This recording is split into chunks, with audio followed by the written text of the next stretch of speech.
வணக்கம். நீங்கள் இணைந்திருப்பது சமூகத்தின் இன்றைய மதிய நேர பிரதான செய்திகளோடு. விரிவான செய்திகளுக்கு செல்லும் என்பதாக முதலில் தலைப்புச் செய்திகள். மக்களும் சர்வதேசமும் என்பக்கம். தொழிற்சங்க போராட்டம் மூலம் எதனையும் சாதிக்க முடியாது. ஜனாதிபதி ரணில் திட்டவட்டம். ஜனாதிபதி ரணிலுக்கு எதிராக குற்றவியல் பிரேரணை வரும். டலஸ் மிரட்டல்.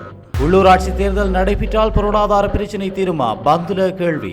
ரணில் சிறந்தவர் என்று மெர்வின் சில்வா புகழாரம். இது பௌத்த சிங்கள நாடு. மீண்டும் இனவாதம் கக்கும் விமல். வடக்கு கிழக்கில் பௌத்தமயமாக்கலை ஏற்படுத்துவது அரசின் திட்டமில்லை. பிரதமர் திட்டவட்டம். கட்டிமுடிக்கப்பட்டுள்ள கிளிநொச்சி புதிய பேருந்து நிலையம் யாருக்கு காத்திருக்கிறது? மக்கள் விசனம். மன்னார் மடுப்பகுதியில் இடம்பெற்ற துப்பாக்கிச் சூட்டில் சம்பவத்தில் இளைஞர் ஒருவர் பலி.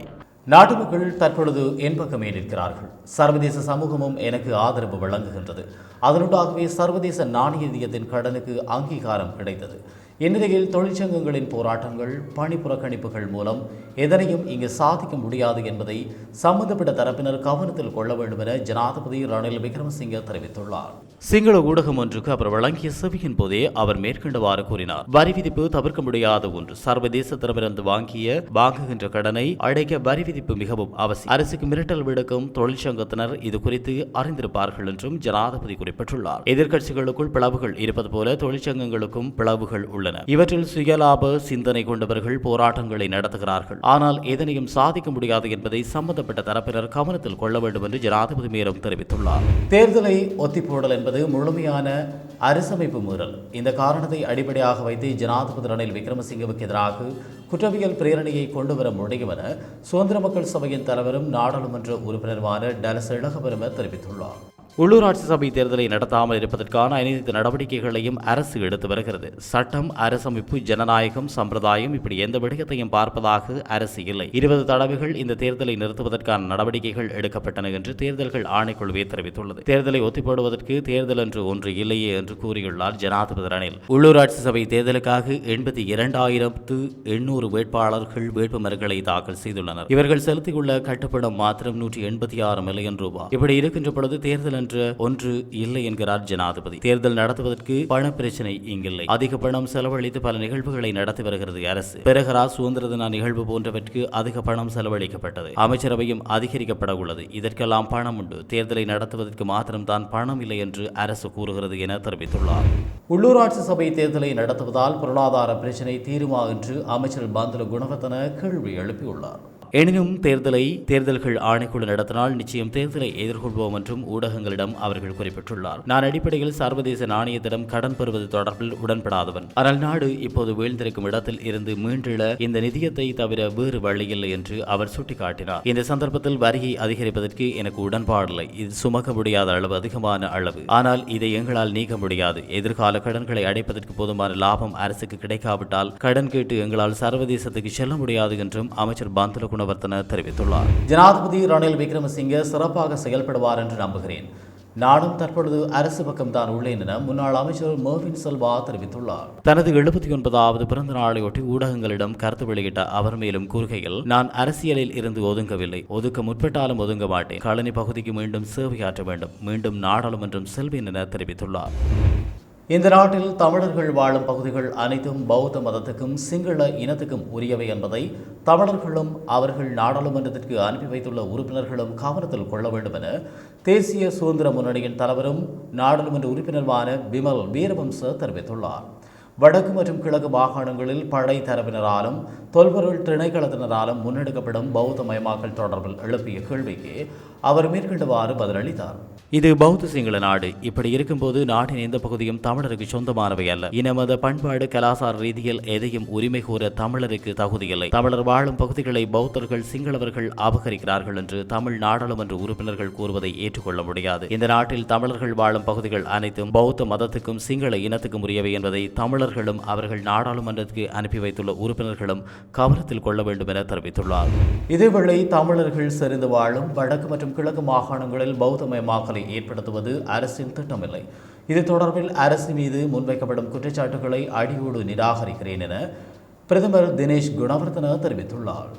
தமிழரின் மத பண்பாடு கலாசார அடையாளங்களை அளிக்கும் நோக்கம் அரசுக்கு இல்லை. தமிழரின் மத பண்பாடு கலாசார அடையாளங்களுக்கு எதிரான நடவடிக்கைகள் தொடர்பில் தமிழ் மக்களின் பிரதிநிதிகள் முன்வைத்துள்ள கருத்துக்கள் குறித்து சம்பந்தப்பட்ட அமைச்சு அதிக கவனம் செலுத்தும் என தெரிவித்துள்ளார்.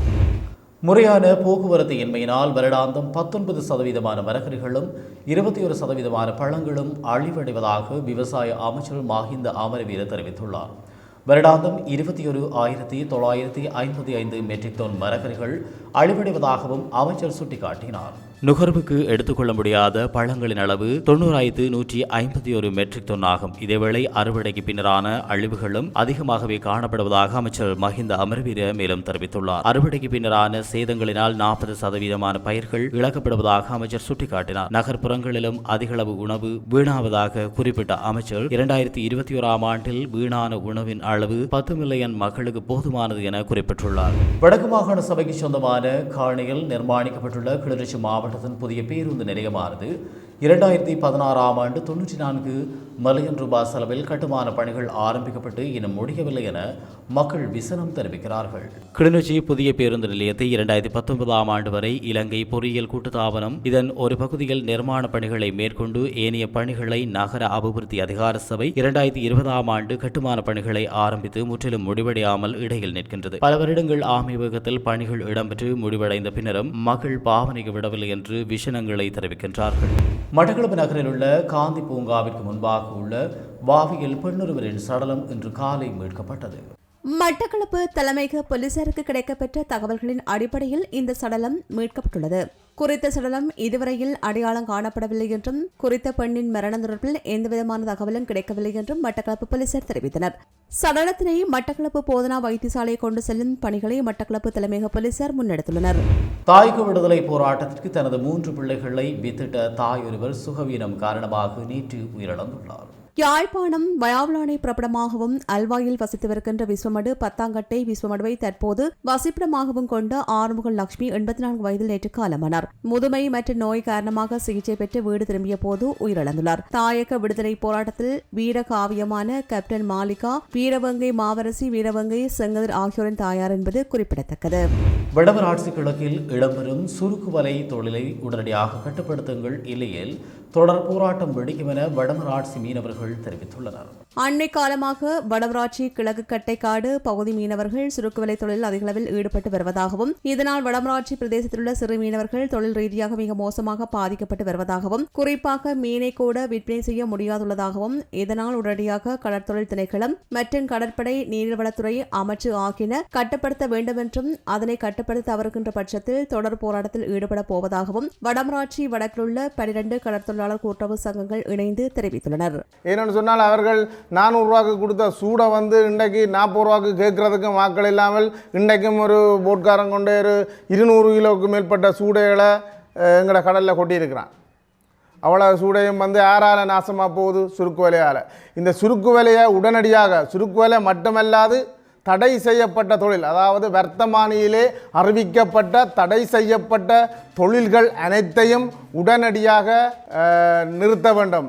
இதை நிறுத்துவதாக இருந்தால் கடத்தொழில் அமைச்சரால் மட்டும்தான் முடியும், வேறு எவராலையும் முடியாது. கடத்தொழில் அமைச்சரை கேட்டால் கடத்தொழில் அமைச்சர் என்ன சொல்கிறார்?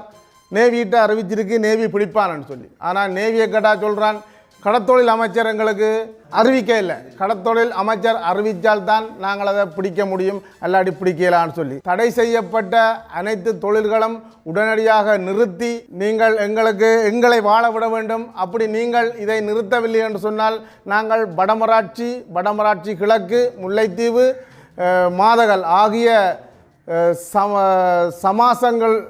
சமாசங்களின் சங்கங்கள் அனைத்தும் சேர்ந்து தொடர் ஆர்ப்பாட்டம் ஒன்று நாங்கள் செய்வதாக இன்று ஒரு கலந்துரையாடலை நாங்கள் முடிவு செய்திருக்கின்றோம்.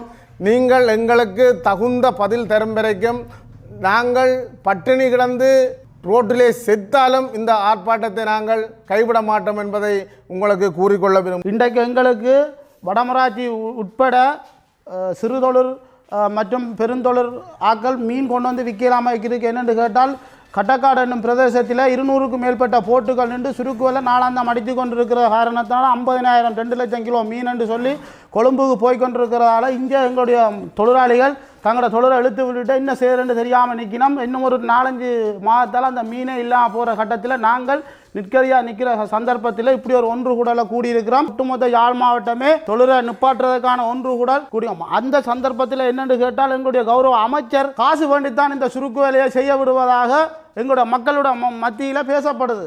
இதுக்கு ஒரு முற்றுப்புள்ளி வைக்க வேணுமென்றதுக்காக தான் இந்த ஒன்று கூட நாங்கள் பாரிய ஒரு போராட்டத்துக்கு தயாராகியுள்ளோம். யாழ் நாவலர் கலாசார மண்டபம் அமைக்கப்பட்டதன் நோக்கத்தை உரிய முறையில் நிறைவேற்றுமாறு சம்பந்தப்பட்டவர்களுக்கு அறிவுறுத்தல் வழங்கியுள்ளதாக வடமாகாண ஆளுநர் ஜீவன் தியாகராஜா தெரிவித்துள்ளார்.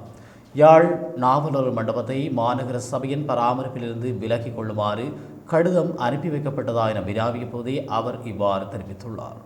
நாவலர் மண்டபத்தை இந்து கலாச்சார திணைக்களம் மற்றும் மாநகர சபை இருவரும் பராமரிப்பதற்கான சூழ்நிலைகள் இருந்தபோதும் உரிய முறையில் அதனை செயற்படுத்தவில்லை.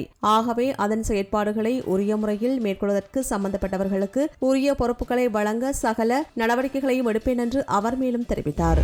இந்நாட்டு விளையாட்டுத் துறையின் முன்னேற்றம் மற்றும் அதன் எதிர்கால திட்டங்கள் குறித்து ஆராய்வதற்கான நிபுணர்கள் குழு ஒன்றினை நியமிக்குமாறு விளையாட்டுத்துறை அமைச்சர் உட்பட அதிகாரிகளுக்கு ஜனாதிபதி ரணில் விக்ரமசிங்க பணிப்புரை விடுத்துள்ளார். விளையாட்டு கல்வி அமைச்சர்கள் மற்றும் துறைசார் நிபுணர்கள் உட்பட நாடாளுமன்றத்தினை பிரதித்துவப்படுத்துகின்ற ஆளும் மற்றும் எதிர்க்கட்சி உறுப்பினர்களின் பங்கேற்புடன் கூடியதாக மேற்படி குழுவை நியமிக்குமாறு ஜனாதிபதி பணிப்புரை விடுத்தார். தியகம மஹிந்த ராஜபக்ஷ விளையாட்டு தொகுதியை பார்வையிட நேற்று மேற்கொண்டிருந்த கண்காணிப்பு விஜயத்தின் போது ஜனாதிபதி மேற்கண்டவாறு தெரிவித்தார். அனைத்து விளையாட்டுத் துறைகளும் உள்ளடங்கும் வகையில் 100 வீர வீராங்கனைகளை தெரிவு செய்து அவர்களுக்கு அவசியமான வசதிகள் மற்றும் பயிற்சிகளை வழங்க நடவடிக்கை எடுக்குமாறு ஜனாதிபதி இதன்போது விளையாட்டுத்துறை அமைச்சின் அதிகாரிகளுக்கு அறிவுறுத்தினார். வருடாந்தம் இந்த திட்டத்தை நடைமுறைப்படுத்துவதன் மூலம் சர்வதேசத்தை வெற்றி கொள்ளக்கூடிய வீர வீராங்கனைகளை ஒரு சில வருடங்களுக்குள்ளேயே இந்த நாட்டில் உருவாக்க முடியும் என்றும் ஜனாதிபதி சுட்டிக்காட்டினார். அதேபோல் பிள்ளைகளின் விளையாட்டு திறன்களை அவர்களின் 10 தொடக்கம் 12 வயது காலத்தில் அறிந்து கொள்ள வேண்டியுள்ளதோடு அதன்படி அவர்களுக்கான வாய்ப்புகளை உருவாக்கி கொடுக்க வேண்டியதன் அவசியத்தையும் ஜனாதிபதி எடுத்துரைத்தார். கொழும்பின் பிரதான பாடசாலைகள் உள்ளடங்கலாக நாட்டின் 100 பாடசாலைகளில் பேஸ்பால் விளையாட்டினை இந்த வருடத்தில் பிரபல்யப்படுத்துவதற்கு அவசியமான நடவடிக்கைகளை மேற்கொள்ளுமாறும் பணிப்புரை வழங்கிய ஜனாதிபதி பேஸ்பால் விளையாட்டில் ஆசியாவின் பிரதான தளமாக இலங்கை மாற்றியமைக்கப்பட வேண்டும் என்றும் அறிவுறுத்தினார். பிரித்தானியாவின் கட்டுப்பாட்டில் உள்ள இந்திய பெருங்கடல் தீவான டியாகோ கார்சியாவில் தங்க வைக்கப்பட்டுள்ள இலங்கை அகதிகளை மீள நாட்டுக்கு அழைத்து வருவதற்கான நடவடிக்கைகள் முன்னெடுக்கப்படுவதாக இலங்கையின் வெளிவிவகார அமைச்சு தெரிவித்துள்ளது. டியாகோ ஹார்ஷியாவில் தங்க வைக்கப்பட்டுள்ள இலங்கை அகதிகளின் நிலைமை தொடர்பில் பல்வேறு தகவல்கள் வெளியாகி வருகின்றன. இலங்கையிலிருந்து தமிழகத்திற்கு சென்று அங்கிருந்து கனடா செல்ல முற்பட்ட போது தாம் பயணித்த படகில் இயந்திர பிரச்சினை ஏற்பட்டதாகவும் இதன் காரணமாகவே டியாகோ ஹார்ஷியாவில் தஞ்சம் கோரியதாகவும் இந்த அகதிகள் குறிப்பிட்டுள்ளனர். இதுவரை 9 பேர் தமது உயிரை மாய்த்துக் கொள்ளும் முயற்சியை மேற்கொண்டதாகவும் அதில் ஒருவர் நிலைமை கவலைக்கிடமாக இருப்பதாகவும் இதுவரையில் தகவல்கள் கிடைத்துள்ளன. இந்நிலையில் கருத்து வெளியிட்டுள்ள இலங்கை வெளியுறவு அமைச்சின் பேச்சாளர் ஒருவர் டியாகோ ஹார்ஷியா தீவில் தங்க வைக்கப்பட்டுள்ள இலங்கை தொடர்பில் தகவல் கிடைத்துள்ளதாக குறிப்பிட்டார். அவர்களை மீள இலங்கைக்கு அழைத்து வருவது தொடர்பில் பிரித்தானிய அதிகாரிகளுடன் இலங்கை அதிகாரிகள் கலந்துரையாடல்களில் ஈடுபட்டுள்ளதாகவும் அவர் குறிப்பிட்டார். மன்னார் மடுப்பகுதியில் இடம்பெற்ற துப்பாக்கிச் சூட்டு சம்பவத்தில் இளைஞர் ஒருவர் உயிரிழந்துள்ளார். மன்னார் மடு போலீஸ் பிரிவுக்குட்பட்ட தட்சிணா மருதமடு பகுதியில் நேற்றைய தினம் இந்த சம்பவம் பதிவாகியுள்ளதாக தெரிவிக்கப்படுகின்றது. தட்சிணா மருதமடுவை அண்மித்த காட்டுப் பகுதிக்கு வேட்டைக்கு செல்வதற்காக 4 இளைஞர்கள் தயாராகி நாட்டு துப்பாக்கியுடன் ஊருக்குள் நண்பர் ஒருவரை அழைத்து சென்றிருக்கின்றனர். அந்நேரத்தில் இவ்வாறு வேட்டைக்கு செல்ல தயாரான 4 பேரில் இருவருக்கிடையில் வாக்குவாதம் ஏற்பட்டதாக கூறப்படுகின்றது. இதன்போது இடம்பெற்ற வாக்குவாதம் முற்றிய நிலையில் வாக்குவாதத்தில் தவறுதலாக துப்பாக்கி வெடித்ததில் இளைஞர் காயமடைந்துள்ளார். இத்துடன் சமூகத்தின் இன்றைய மதிய நேர பிரதான செய்தி அறிக்கை நிறைவுக்கு வருகின்றது. தொடர்ந்தும் சமூகத்தோடு இணைந்திருங்கள். வணக்கம். இது போன்ற செய்திகளை தெரிந்து கொள்ள சமூகம் நியூஸ் சேனலை சப்ஸ்கிரைப் செய்து அருகில் உள்ள பெல் பட்டனை கிளிக் செய்யுங்கள். மேலும் இது போன்ற செய்திகளை உடனுக்குடன் தெரிந்து கொள்ள சமூகமீடியா.com என்ற இணையதளத்தின் வாயிலாகவும் எங்களுடன் இணைந்திருங்கள்.